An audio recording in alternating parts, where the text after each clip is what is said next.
കാച്ചിക്കുട്ടിന് surprise കൊടുക്കാൻ വേണ്ടി വാങ്ങിയ സാധനം ഞാൻ ആക്രാന്തം പിടിച്ച് അൺബോക്സ് ചെയ്യുന്നത് ആദ്യമായിട്ടാണ് കേട്ടോ. കാരണം കുറേ നാളായിട്ട് ഈ ഒരു സാധനം ഞാൻ ഓൺലൈനിൽ കാണുന്നത്. ഇറേസബിൾ ക്രയോൺസ് മായ്ക്കാൻ പറ്റുന്നത്. Oh my god. അപ്പം എന്തായാലും ടെസ്റ്റ് ചെയ്യണം ഓർത്തെ.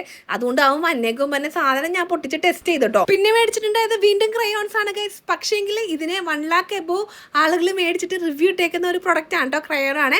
നല്ല രസമുണ്ട് കേട്ടോ. ഭയങ്കര സ്മൂത്താണ്. ഇതുകൊണ്ട് വരയ്ക്കാൻ വേണ്ടിയിട്ട് ഞാൻ വരച്ചിട്ടുള്ളത് കാണിച്ചിട്ട് ഇതുകൊണ്ട് എനിക്കാണെങ്കിൽ ഇരുന്ന് കുറേ നേരം ഇരുന്ന് വരയ്ക്കാനൊന്നും പെയിൻറ്റ് അടിക്കാനൊന്നും പറ്റില്ല ഗൈസ്.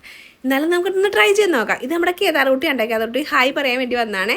അപ്പോൾ ഇത് വെച്ചിട്ട് നമുക്ക് കാച്ചിക്കുട്ടിൻ്റെ പുസ്തകത്തിൽ ഈ ഒരു മക്കാവോ തത്തമ്മക്കുട്ടീനെ നമുക്ക് പെയിൻറ്റ് അടിച്ചെടുക്കാം കേട്ടോ. അപ്പോൾ ഞാനിത് വരക്കുമ്പോൾ തന്നെ നിങ്ങൾക്ക് കാണാൻ പറ്റും നല്ലപോലെ ബ്ലെൻഡ് ആവും കേട്ടോ. പേപ്പറിൽ ഇങ്ങനെ വെച്ചിട്ട് നല്ല സ്മൂത്ത് ആയിട്ട് ഇങ്ങനെ ഒഴുകി പോണ ടൈപ്പ് ഒരു ക്രയോൺ ആണ് കേട്ടോ. നിങ്ങളുടെ കുഞ്ഞുങ്ങൾക്ക് കളർ അടിക്കാനൊക്കെ ഭയങ്കര ഇഷ്ടമാണെങ്കിൽ ഇതൊരു നല്ലൊരു ഓപ്ഷൻ ആണ് കേട്ടോ. ലിങ്ക് വേണ്ട കൂട്ടുകാർ കമന്റ് ഇട്ടാൽ മതി, അല്ലെങ്കിൽ എനിക്ക് ഈ വീഡിയോ ഷെയർ ചെയ്യുന്നതായിട്ടോ. പിന്നെ ഈ കളർ അടിച്ച മക്കാവക്കുട്ടിനെ എങ്ങനെയുണ്ടെന്ന് കമന്റ് ചെയ്യാൻ മറക്കല്ലേ. അപ്പോൾ അത്രയുള്ള